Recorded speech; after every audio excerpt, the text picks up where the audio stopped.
Kharif season ప్రారంభమైన తర్వాత ఇక్కడ వెరీ ఇంపార్టెంట్ పాయింట్ అందరూ కూడా గమనించమని కోరుతా ఉన్నాం. ఖరీఫ్ సీజన్ ప్రారంభమైన తర్వాత అంటే జూన్లో ఖరీఫ్ సీజన్ స్టార్ట్ అవుతుంది. ఖరీఫ్ సీజన్ ప్రారంభమైన తర్వాత కూడా మధ్యలో జూలై 10న అంటే ఖరీఫ్ సీజన్ జూన్లో స్టార్ట్ అవుతుంది.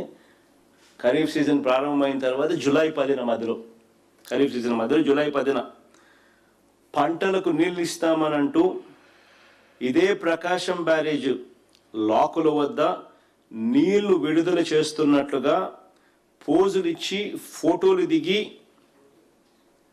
ఈ వెన్నుపోటు పార్టీకి సంబంధించిన ప్రభుత్వంలోని మంత్రులు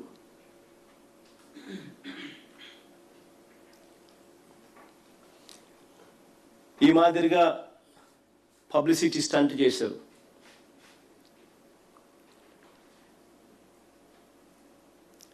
వీళ్ళని నమ్మి నీళ్ళు ఇస్తారని కదా ఇక్కడ కృష్ణా డెల్టా రైతులే కాకుండా మిగిలిన చోట్ల రాష్ట్రమంతా కూడా మిగిలిన చోట్ల కూడా రైతులందరూ కూడా పెట్టుబడి పెట్టి అష్టకష్టాలు పడి విత్తనాలు ఎరువులు కొని నార్లు నాటి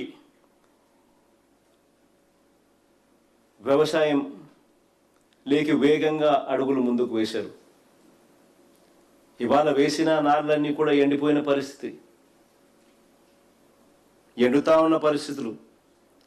ప్రతి ఎకరాకు రైతుకు కనీసం 15,000 రూపాయలు ప్రతి రైతు కూడా నష్టపోయిన పరిస్థితులు కనిపిస్తూ ఉన్నాయి. ఇక్కడ అందరూ గమనించమని కోరుతా ఉన్నాం.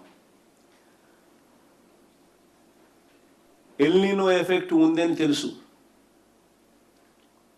ఎల్నినో ఎఫెక్ట్ ఉంది అని తెలుసు.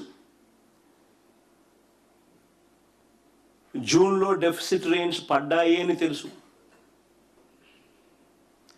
ఎల్నినో ఎఫెక్ట్ ఉంది అని తెలుసు. జూన్లో డెఫిసిట్ రెయిన్స్ పడ్డాయి అని తెలుసు. జూలై 10 నాటికి జూన్లో 25% డెఫిసిట్ అని తెలుసు.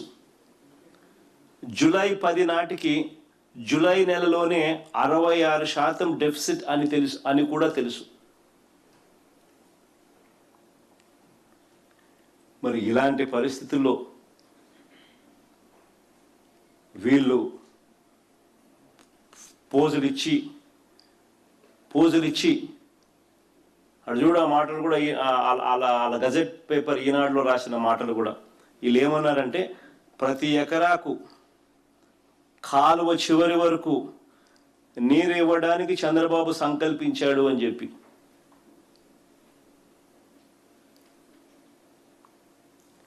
అని వీళ్ళు పబ్లిసిటీ ఇవ్వడంతో రైతులు వీళ్ళ మాటలను నమ్మి పెట్టుబడులు పెట్టారు. ఈరోజు రైతులు నష్టపోతా ఉన్నారు. వీళ్ళు నీళ్ళు ఇవ్వని కారణంగా.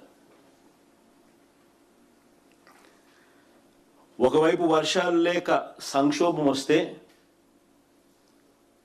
మరోవైపు చంద్రబాబు నాయుడు గారు మానవత్వం అనేది లేకుండా వ్యవహరిస్తూ ఉన్నారు.